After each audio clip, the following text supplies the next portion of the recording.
Abrimos, señoras y señores, la mesa de En Perspectiva en este lunes 24 de julio de 2017 con Gabriel Mazarovich, buen día. Muy buenos días. Y Daniel Superviel. ¿Qué tal? Buenos días.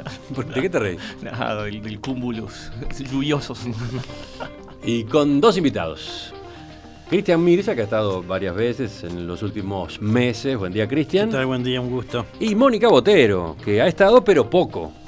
Poco, tal? aunque, bueno, tiene su etapa Soy de una fundadora histórica de las tertulias hace mucho tiempo. ¿Cómo te va, Mónica? Bien, bien, ¿y tú? Vamos a ver cómo te resulta volver a estas lides de los micrófonos. Bueno, siempre un gusto estar acá. Empecemos por una de las novedades del fin de semana. El senador Luis Lacalle Pou anunció que apoya la recolección de firmas impulsada por un grupo de cámaras empresariales para modificar aspectos de la Ley de Inclusión Financiera. Esa campaña plantea una reforma de la Constitución para eliminar la obligatoriedad de la bancarización. Según el líder del sector Todos, la Ley 19.210 es injusta y atenta contra la libertad individual de las personas. En realidad, Lacalle Pou ya se había manifestado sobre este asunto cuando en marzo presentó un proyecto de ley para reformar aquellas disposiciones de la ley que establecen la obligatoriedad de pagar mediante instituciones de intermediación financiera o en instrumento de dinero electrónico las remuneraciones de los trabajadores dependientes, los honorarios profesionales, las jubilaciones, las pensiones, los retiros, los beneficios sociales, las asignaciones familiares, complementos salariales, subsidios, indemnizaciones temporarias y rentas por incapacidad permanentes. En aquel texto propuso dejar abierta la opción para que sean los beneficiarios finales quienes elijan si van por ese camino o por el del efectivo. Como ese proyecto no se ha movido, como duerme en los cajones del Poder Legislativo, ahora optó por ir por el otro camino, el de la recolección de firmas. ¿Quién arranca? Bueno, Dale tú, puedo Daniel. arrancar yo, Dale.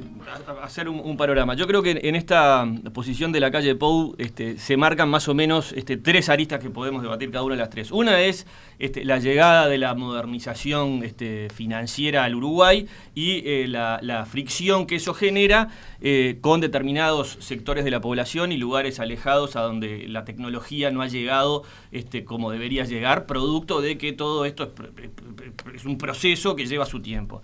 Segundo, la lógica del discurso de Lacalle Pou sobre la libertad individual por encima de cualquier otras cosas, teniendo como prioridad la libertad del individuo. Y en ese sentido, yo que estuve en la campaña con Lacalle Pou hace 2-3 años, es una lógica que se viene, que se puede rastrear en sus primeros discursos cuando tenía el 3% de intenciones de votos. La libertad individual por encima de cualquier tipo de cuestión colectiva, dándole al individuo la posibilidad de elegir cómo ser libre.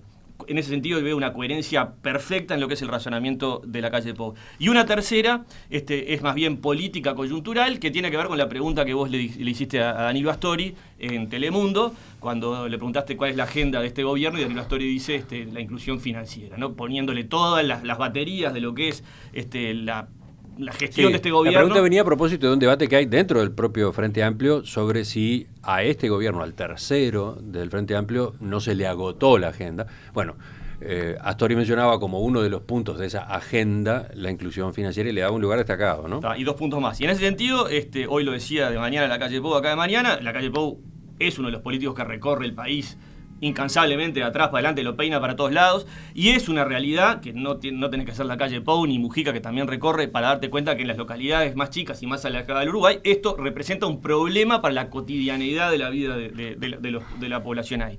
Así que en ese sentido me parece que por ahí hay varias puntas sobre las cuales podemos discutir. Gabriel. Bien, hemos abordado este tema. Lo abordamos cuando Salles lanzó la campaña de firmas que ahora es de los empresarios y de Lacalle Pou, no de Salles. Hay dos campañas en paralelo. Es una cosa muy rara. Son dos campañas en paralelo. Pero está bien. Yo creo 2 o 3 cosas. Primero, yo lo dije la otra vez, me preguntaron en Basta, me hicieron notas después, porque yo dije, la inclusión financiera obligatoria no empezó ahora. Para los trabajadores empezó, en mi caso, por ejemplo, la década del 90, donde los patrones te pagaban de pesado por el coso y no podías protestar, porque si protestabas te echaban. Y luchamos con el movimiento sindical, es decir, los trabajadores tenemos desde hace muchos años, en muchas empresas, la obligatoriedad de cobrar el sueldo sin opción a elegir nada. y sin ningún beneficio de contrapartida. Entonces, que existe la obligatoriedad de cobrar el sueldo, la obligatoriedad, por ejemplo, de facto, una cuenta de los bancaria. mismos empresarios que ahora piden la libertad. Entonces, en primer lugar, de miles de trabajadores, de miles. Entonces, yo lo que creo que ahora yo soy partidario, si hay algo de lo que desconfío es del sistema financiero, por ADN. No tengo tarjeta de crédito, no creo en eso, creo que es la estafa más grande que hay en el mundo. Pero lo que digo es que hay una realidad. Una cosa son los problemas de la población, de los pobladores de los lugares más alejados. No creo que esta campaña que encabeza el centro comercial de Maldonado y de OT tenga algo que ver con ese problema de la gente que está en esa situación. Y 2 o 3 cosas para terminar. Yo cobro, como todos, cobro mi sueldo a través del Bro. Yo retiro la plata y compro en la feria. Ni siquiera compro en estos comerciantes que defienden la libertad. Es mucho más barato comprar en la feria que en estos comerciantes que defienden la libertad. Y no tengo ninguna cortapisa a mi libertad. En general, antes no tenía ninguna contraprestación. Ahora, si compro con la tarjeta de débito, tengo posibilidad de tener algún descuento y algún beneficio en alguna cosa. Y termino con una cosa. Me encantaría realmente que esta cosa de la libertad y contra la obligatoriedad, todos ellos nos apoyaran para derogar la SAFAP. Porque nosotros estamos hace muchos años en un cajón, obligados a estar en un negocio de otros, que además dijimos que cuando arrancó iba a perjudicar, entre otros, a los cincuentones, que ahora lo dijimos, y nadie nos dio pelota, y nos dijeron que éramos un arcaico, que no estábamos con la modernidad. Hay que corregir a un costo muy alto para el Estado, y eso, yo no tengo opción. Entonces, me encantaría que si vamos a tener opción de bancarización, que está bien, me parece bien, hagamos lo mismo y saquemos la SAFAP. Que sea voluntario, que solo los que quieran se afilien a la SAFAP y los demás tengamos libertad. Sería un paso bastante más interesante que la bancarización. ¿Por dónde seguimos? Mónica, ¿cómo estás viendo esta nueva vuelta en este debate? Bueno, yo no soy una experta en economía y ni tampoco una periodista del área, lo veo más como ciudadana que... Pero eso es lo que buscamos. Justamente que como especialista. Particularmente no me complica para nada la inclusión financiera, no le veo, más allá del tema filosófico, no le veo grandes contras. Esa cosa de que, bueno, es verdad, uno se siente un poquitito más vigilado, pero creo que no mucho más de lo que estaba antes de la ley de inclusión financiera. Y es verdad, sí, que hay un principio de libertad que para muchos puede estar afectado desde el punto de vista filosófico y desde el punto de vista concreto para la gente del interior. A mí me preocupa mucho la persona que tiene que trasladarse 30 kilómetros, o sea que si vamos a implementar una ley así, vamos a ocuparnos de que si ya que estamos, que el principio al que estamos favoreciendo es a la inclusión, que justamente los menos incluidos tengan más acceso a esa inclusión, porque si no, doblemente los estamos excluyendo. De todas maneras, la ley en sí misma no me parece perjudicial, salvo ese tipo de detalles, ¿no?, que estábamos hablando, detalles que no son detalles para algunas personas, como el de no poder acceder a un cajero y el de los pequeños comerciantes, porque a veces cuando usamos el término empresario, en el imaginario colectivo se puede pensar que estamos hablando de unos señores que tienen muchísimo dinero, y quizás cuando nos referimos a un empresario estamos aludiendo a un almacenero de un barrio popular que tiene que hacer una inversión para la que no tiene medios para poder cumplir con esa ley. Entonces, esos dos factores serían los que parece que están complicando la ley, pero no me parece que desde el punto de vista central, filosóficamente, sea una gran agresión a la libertad, porque estoy de acuerdo con Gabriel en que hay muchos otros y quizá nunca se hizo ese énfasis, ¿no?, en el principio de la libertad. El proyecto de reforma constitucional que impulsan estas cámaras empresariales es largo, complejo. Ahora, si vamos al proyecto de ley que presentó en marzo el doctor Lacalle Pou, lo tengo acá, lo que hace básicamente es cambiar un verbo por otro en la redacción Sí. de varios artículos de la Habla ley, de la ¿no? posibilidad Claro. sobre la obligatoriedad. Por ejemplo, dice, sustituyes el artículo 15 de la ley 19.210 por el siguiente. Artículo 15, el pago de jubilaciones, pensiones, retiros, beneficios sociales, complementos salariales y subsidios de cualquier naturaleza realizado por los institutos de seguridad social o las compañías de seguros podrá, a opción del beneficiario, efectuarse a través de acreditaciones en cuenta en instituciones de intermediación financiera, etcétera, ¿no? En vez de deberá, Sí. podrá. Y así ocurre con otros Sí. artículos que también trata Te de diría modificar. que se ve que la intención política cercana a una campaña electoral que se avisora demasiado en el horizonte para la fecha en que estamos tiene que ver con eso, porque me parece que impulsar un referéndum, un plebiscito por esto suena a que vamos a plebiscitar la política económica, suena a eso, ¿no? A captar gente desconforme, que hay mucha, para ver, medir la fuerza, ¿no? Suena a eso. Tú lo por ves así. menos. Tú ves Si como lo que lees esta recolección de políticamente, firmas sí. sería en realidad como un plebiscito sobre la política económica, Sí, más si que sobre lo la lees inclusión financiera. políticamente, quizás sí, ¿no? De todos modos, la calle Pou decía más temprano en la entrevista, si a partir de esta presión que puede ir conformándose por la recolección de firmas se soluciona el asunto en el Parlamento, si el gobierno está dispuesto a reformar la ley ahora, en estos meses, listo, mucho mejor, señalaba. En el mismo sentido que planteaba Mónica, quiero hacer 4 anotaciones. Yo tampoco soy experto en economía, perdí matemáticas 4 veces y por eso no hice arquitectura, hice trabajo social. Cuestión de vocación, Con todo cariño y sin ofender, como dice mi hija.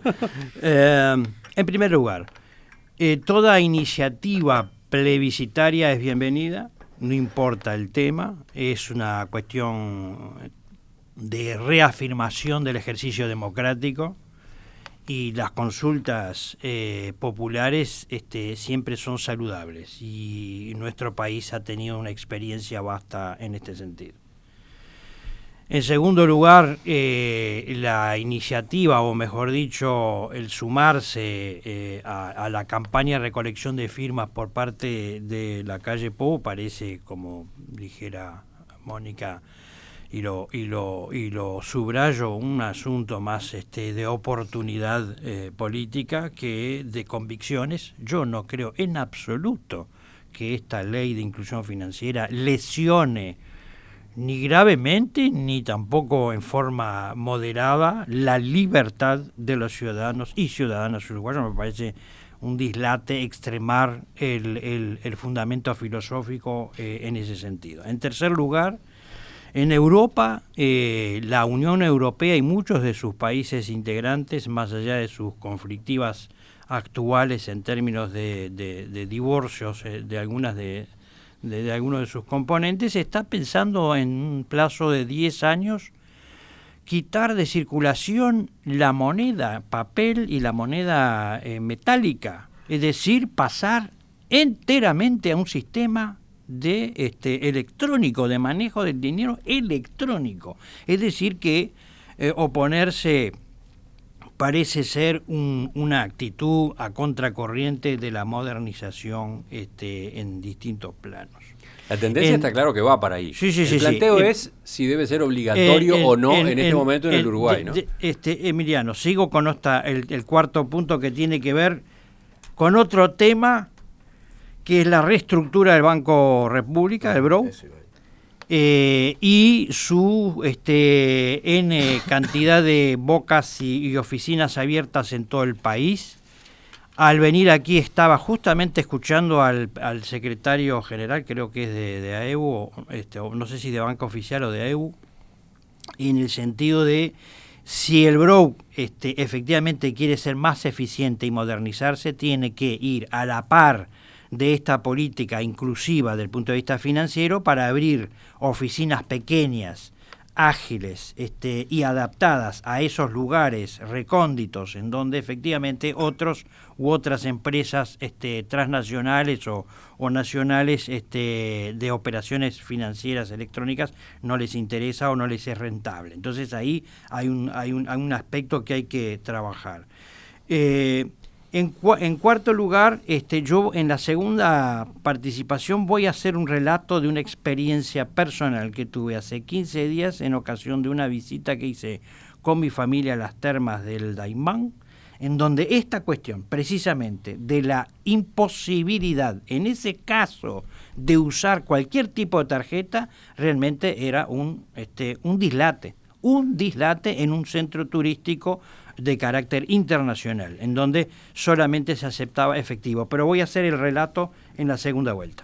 Sí, dos comentarios. Ayer, un poco investigando para la mesa, llegué a una nota de la revista Quartz que habla precisamente de lo que tú acabas de mencionar sobre Europa, ¿no? Y en Alemania el 82% de los alemanes se niega a estar incorporado en esta cuestión de la inclusión financiera. En Australia el 65%, en Francia el 56%, en Canadá el 53%, en Holanda el 52%, en Estados Unidos el 46%. Por otro lado, los países escandinavos están tendiendo a ir a la bancarización total. ¿Qué quiere decir con esto? Que hay diferentes formas de ver y de asumir y de interpretar y de incorporar este cambio que tiene que ver con el comercio y cómo se efectúan los pagos. Y en ese sentido, a mí no me parece ningún dislate que una persona que se está parando en una torre diferente a lo que es un Estado sobreprotector metido en todo, que diga que el ser humano decida si quiere o no que le paguen cash o que le paguen por cosas. No me parece ningún dislate, me parece un acto de coherencia. ¿Puede gustar? No puede gustar. Y por otro lado, en la posición de la calle Pou es simplemente, lo dijo hoy de mañana, una forma también de generar una forma alternativa de presión política para que esto se regule en el Parlamento a través de la negociación parlamentaria que permita evitarle al Uruguay tener que llegar a este referendo. Y otra cosa que es importante decirle a la audiencia, que hay dos proyectos de reforma de Constitución, una del doctor Sale y otra el de los pequeños, no sé, Cambado, no sé cuál es, que son diferentes. La calle Pou dice que apoya una, no la del doctor Sale, pero que en definitiva lo que hace es que se genere esta discusión que a mí me parece clave para el país. Me parece importante que se empiecen a definir qué piensan uno y qué piensan otros para que después el elector sea más libre para la hora de decidir y saber qué defiende quién. Vamos cerrando. Sí, yo una más de cada uno. Primero, me pareció muy bien lo que dijo Mónica y lo que dice Cristian también. Las consultas populares no están mal. De hecho, parece que a cada elección vamos con una. De distinto tipo. O más de una. Sí, en general ha habido. O sea, venimos desde el plebiscito del agua, el de ANCAP, el de la impunidad, el de la baja de la edad de imputabilidad y ahora tenemos con esta, por referir solo a algunos. O sea, no es... Iniciativas que han sido impulsadas además desde distintos sectores del espectro político o desde organizaciones sociales. Totalmente. ¿No? La última fue la baja de la edad de imputabilidad, que claramente partió la campaña electoral. Y no exactamente por las fronteras partidarias, pero sí partió y fue un debate muy serio y por suerte no ganó, ¿no? Entonces, lo que digo es que eso no está mal de por sí, está bien, cada uno se acomoda y va viendo y está claro que los proyectos son distintos y hay distintas formas. Primera cosa. Segunda, esto tiene un componente de cristalinidad también, sobre todo en el pago de los salarios. O sea, claramente ataca la informalidad. En esos mismos lugares que tienen un problema de accesibilidad a cobrar, es donde, por ejemplo, todavía en el interior del país, en esos lugares remotos, se les paga con casa y comida a las trabajadoras domésticas o se viola toda la regulación laboral de los peones rurales. Y efectivamente debería ser con control del Estado y con control de los sindicatos. El problema es que cuando te echan por estar en el sindicato es muy difícil controlar, como pasa masivamente ahí. Entonces tiene un componente de cristalinidad, claro, a cambio de entregar privacidad, que es un debate, yo entiendo lo que dice Añel, y creo que es un debate sensato que tenemos que tener para no dar, pero le incorporo este aspecto porque no es menor. ¿Te puedo interrumpir 30 segundos? Sí. Leyendo tiene una interrupción. No, ¿por qué los alemanes? No, en el artículo ¿por qué los alemanes se niegan a la bancarización? Es precisamente el tema de la privacidad. No, yo lo entiendo. Aporte a tu... Yo entiendo las cosas, lo hemos discutido argumento. Y en todo ese sentido, pero digo, para poner todos los aspectos arriba de la mesa, este es otro, el de la cristalinidad y el control. Y termino con una cosita. Agrego otro que plantea Alberto desde la audiencia y sobre el cual creo que Hay muchos no se está mensajes pensando, no se discute. La gente en general no le presta atención al costo de los billetes. Uno, el Estado tiene que pagar mucho para emitir el papel. 2, siempre hay que contar los billetes. 3, hay que trasladar los billetes. 4, la posibilidad de que sea robado es muy alta y no tiene control de pertenencia. Este es un factor que está incidiendo, dice Alberto. Claro, de todos modos la pregunta es si las disposiciones tienen que ser obligatorias o no, ¿no? Porque yo creo que esa es la pregunta. Que este es un elemento a tener en cuenta, no cabe la menor duda. No, por eso, a mí me parece un debate interesante, me parece que hay que incorporarle todas esas cosas. Creo que con el tema de cómo cobrar todavía hay prácticas muy complicadas que se han ido limitando, pero en mi época, por ejemplo, era obligatorio cobrar una parte del salario con ticket de alimentación, que además se usaban en un determinado comercio. Entonces vos tenías, era casi la época de que te pagaban con una moneda de cambio del coso. Y termino con una cuestión.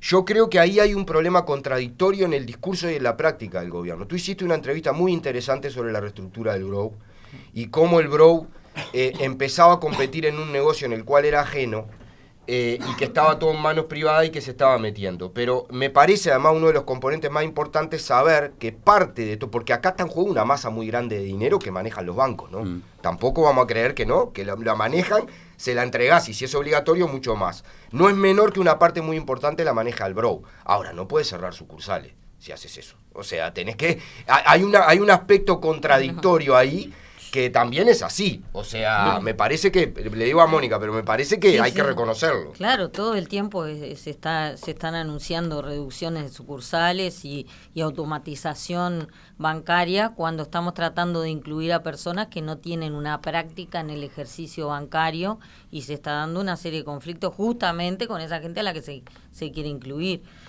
Lo otro, me parece, un comentario sobre lo que dijiste, si yo no recuerdo mal, el servicio doméstico no está incluido en esto, en la obligatoriedad de la bancarización. Entonces justamente volvemos a lo mismo, además de la gente que vive lejos en el interior, el servicio doméstico que puede estar sometido, se publicó hace unos días la situación en el interior, no le resuelve el tema con esto porque no están incluidos en la inclusión financiera. Precisamente cuando yo hacía mención al Brou, a la reestructura, tenía que ver justamente con dos políticas que van o debieran ir de la mano. El Brou es un ente, sí, está bien, autónomo, pero es parte del oficialismo en términos de visión macroeconómica. Y por lo tanto esa reestructura tiene que ir a la par de esta obligación de pagar sueldos, saberes, etcétera, vía electrónica. Yo, como docente universitario, cobro mis saberes hace más de 20 años vía Banco República, y nunca me molestó. Al contrario, me parece que facilita enormemente, en términos de seguridad, ni que hablar. Yo trato de estar lo menos posible con billetes arriba.